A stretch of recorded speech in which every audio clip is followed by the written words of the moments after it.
네, 안녕하세요. 반갑습니다. 도마르TV의 한종 대표입니다. 오늘은 또 경제 얘기 좀 해보도록 하겠습니다. 최근에 대표적인 비관론자죠. 닥터 둠 루비니 교수가 뭐 지금의 상황이 1970년대 그리고 2008년도에 복합적인 위기가 올 것이다. 이렇게 경고를 하고 있는 그런 상황입니다.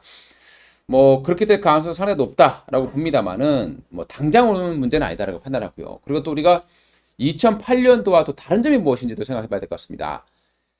예전에 제가 이제 한 1년 전부터, 현재의 그 당시에 경제 상황이 2006년에서 7년까지와 복사판이라고 말씀드렸죠.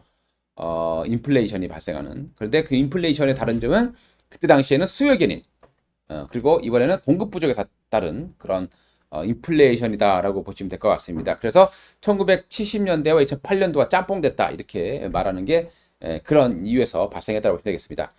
자, 그러면 이제 2008년도와 다른 점은 또 무엇이 있는지 한번 몇 개 좀 모아보도록 하겠습니다. 당장 그런 위기가 올 것이냐? 제가 볼 때는 당장 그런 위기가 오진 않는다. 내년은 모르겠습니다만 올해는 일단 베어마켓 랠리는 충분히 나올 수 있는 조건이 있을 것이다 이렇게 말씀드리고 왜 그런지 한번 알아보도록 하겠습니다. 일단 금리 문제예요.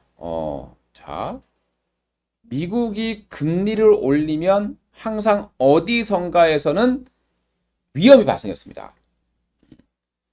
90년도에는 뭐 80년대에는 우리가 뭐 크게 연동되지는 않았으니까 90년대에 보게 되면 95년도에 금리를 올리고요. IMF가 터졌죠. 그리고 그 전에 80년대에는 멕시코라든가 브라질, 아르헨티나 이런 국가들이 망가졌습니다. 러시아도 상당히 힘들어졌고요. 그리고 2005년도에도요. 금리가 올라갔습니다. 2005년도부터 7년도, 6년도 중후반까지 올렸어요. 자, 그때 당시에는요. 금리를 올리는데 주가지수는 올라갔습니다. 지금과 다르죠. 지금은 금리를 올리니까 바로 폭락을 하는 모습이고 이때 당시에는 금리를 올려도 오히려 시장이 올라갔습니다. 왜냐하면 인플레이션 자체가 수요 견인이라 그랬죠. 경제가 좋아서 경기가 호황이었기 때문에 물가가 올라가는 그런 상황이었습니다. 그래서 금리가 올려도 이것은 경기가 좋다라는 어떤 그런 인식으로 받아들였고 그리고 나서 2년 있다가 1년 반 정도 있다가 어떻게 됩니까? 바로 미국에서 서프라임 사태가 터진 거죠. 자, 이게 지금 다릅니다. 지금은 금리를 올리는 시점에서 바로 폭락하는 모습이 나왔죠. 그 이유가 바로 잠시 후에 말씀드린 내용이 있겠습니다. 자, 요게 이제 그 2006년, 2005년부터 금리 올라가는 시점이었는데요. 미국 증시는 오히려 올라왔습니다.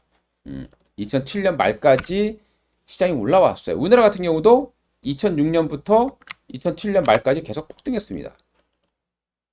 금리가 올라가고 있음에도 폭등했다는 소리죠. 자, 근데 그 후폭풍은 2년 정도 있다가 금융위기로 다가온 거죠. 자, 그럼 지금과 또 이게 일단 첫 번째 다른 부분입니다. 금리가 올라갔는데 주가가 올라갔다라는 부분들. 지금은 금리가 올라가면서 주가가 폭락하고 있다는 부분이 다릅니다. 자, 또 하나 중요한 부분이죠. 주택가격 붕괴 여부입니다. 자, 여기 보시게 되면요. 2006년부터 7년까지 정점을 찍고 7년부터 주택가격이 하락을 시작했어요. 예. 근데 지금의 미국은 일단 주택가격 지수가 여전히 높은 그런 수준을 유지하고 있기 때문에 그런 과거처럼 그런 사태가 당장에 나올 가능성은 좀 낮다. 물론 경기 침체는 될 수 있겠죠. 미국이 GDP 성장률이 2분기 연속 마이너스 되게 되면 우리가 경기 침체에 접어들었다고 하는데 뭐 침체는 갈 수 있는데 침체는 시장에 대폭락을 불러오지는 않아요.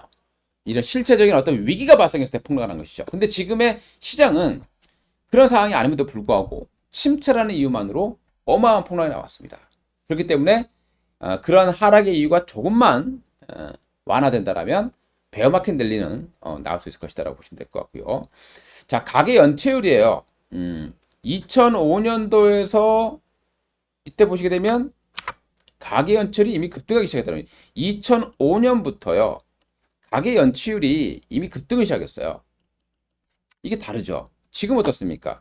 미국의 가계 연체율은 최근에 약간 늘긴 했지만 그때만큼의 그런 어마어마한 연체율은 아니다.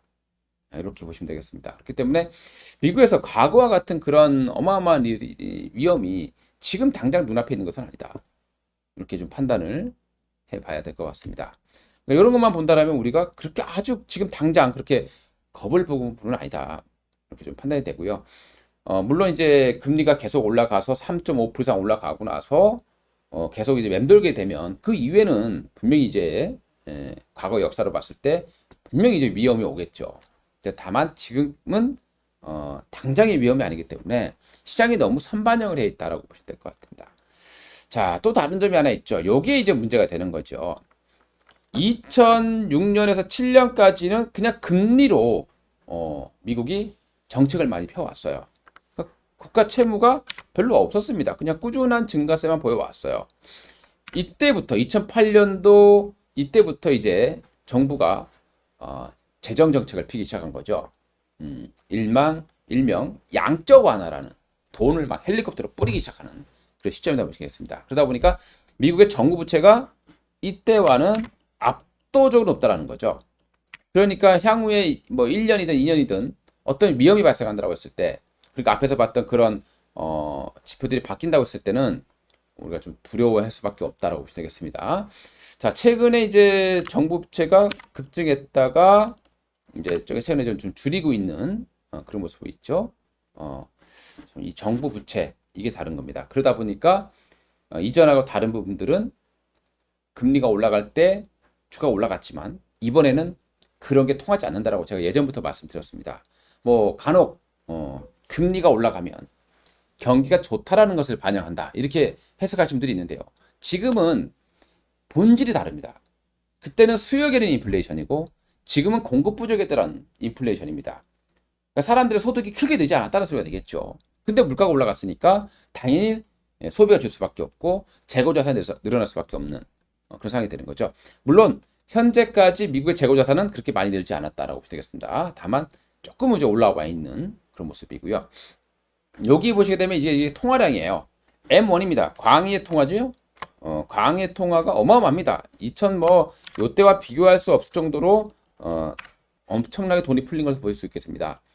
그러다 보니까 금리가 올라가면 바로 투자 심리가 냉각될 수밖에 없는 그런 사태가 발생했다고 보면 되겠죠. 최근 들어서 이 M1 좀 증가율이 꺾이기 시작하는 모습을 보여줬고요. M2 강입니다. 역시 마찬가지로 최근에 좀 꺾이는 모습이 있습니다. 돈이 줄고 있는 거죠. 엄청나게 들고 줄고 있는 그런 모습이다 보니까 시장이 이렇게 좀 2008년도와 다르게 금리 인상과 함께 바로 폭락하는 그런 사태가 발생했다고 보시면 될 것 같습니다. 요걸 이제 총으로 해보게 되면 저는 그렇게 생각합니다.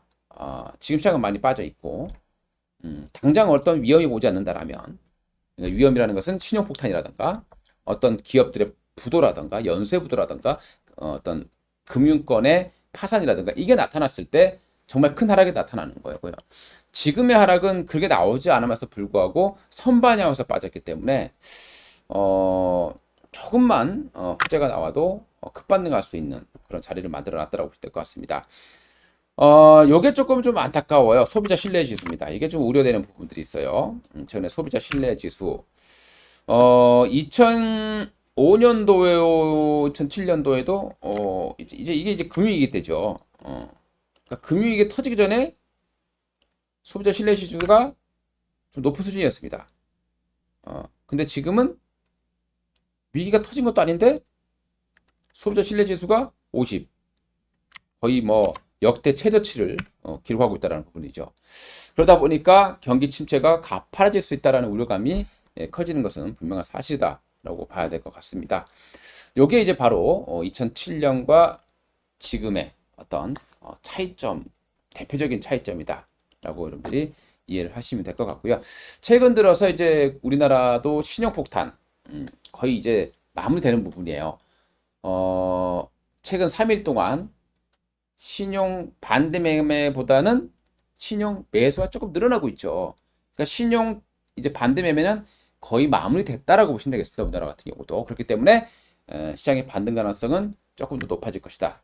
이렇게 판단해 보시면 되겠고요. 또 상품 가격이 떨어지고 있다는 부분들도 인플레이션 정점론이 더더욱더 힘을 실어주고 있다는 부분들. 이제는 단기적으로라도 좀 저가 매수 하셔도, 그리고 내가 어떤 종목 물려 있다라고 하면, 손실 보고 있다라고 했을 때는 추격 매도 하지 마시고 좀 인내하면서 올해 말까지 좀 기다려보는 그런 전략을 제시해 드리도록 하겠습니다. 이상 돈메TV의 한돈 대표였습니다. 감사합니다.